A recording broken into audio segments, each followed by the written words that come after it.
चांगल्या पद्धतीने उत्सव करा, उत्सव वाढले पाहिजे याचा आनंद आहे, पण आमची पिढी बर्बाद करायला, आमची पिढी बर्बाद करायला. मी आमच्या गावातल्या पोराला असं सांगितलं ना महाराज, त्याने मला 1 महिनाभर रामराम नाही केलं. पण मला सांगा, तुमचे पोरं बिघडले, तुमचे पोरं व्यसनी झाले, माझं काय नुकसान आहे? माझे खिशातले पैसे चालले,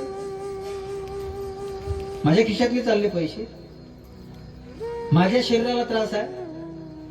आम्ही तर हनुमंतरायाचे सोबती आहो. मी आज व्यासपीठावरून सांगतो, मला कधी कधी मी हा निर्णय घेतला ना ब्रह्मचारी राहायचा, याचा आनंद वाटून राहिला.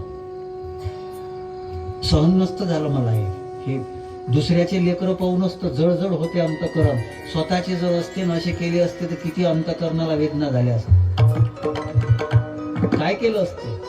आज असं वाटते देवा चांगली बुद्धी दिली का या भानगडीत पडू दिलं नाही. पण आमचं साधूचं अंतकरण आहे. तुमचे जरी लेकरं असले तर आमची हिंदूची पिढी बर्बाद होऊन राहिली हे पाहून मन जे आहे ना ते कळकळ तळतळ तुटते.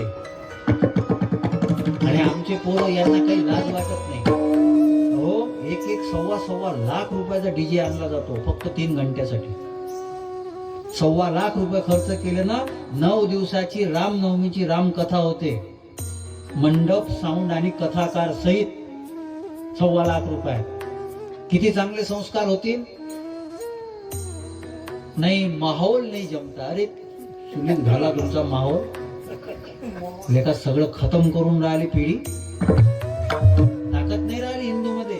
काही दिवसांनी ही परिस्थिती येईल. हे जर असंच कोणी तुम्ही जर पालकांनी लक्ष नाही दिले ना, त्या पोराला थापड मारायची गरज नाही राहणार. असं ढकललं तरी पळवतो खाली. निर्बल करून राहिलो आम्ही. समर्थ रामदास स्वामींनी गावागावामध्ये हनुमंतरायाची मंदिरं उभारली आणि त्या मंदिरं उभारल्यानंतर कृपा आहे संताची.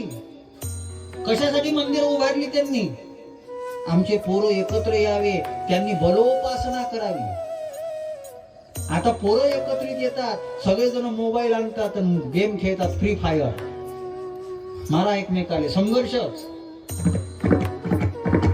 त्या कोल्हापूरचे व्हिडिओ आले होते, 7-7, 8-8, 9-9 वर्षाचे पोरं 2 गँगा होते आणि एकमेकाला खराब शिव्या देत होते. काही आम्हाला याचं सोयर सुतक वाटत नाही.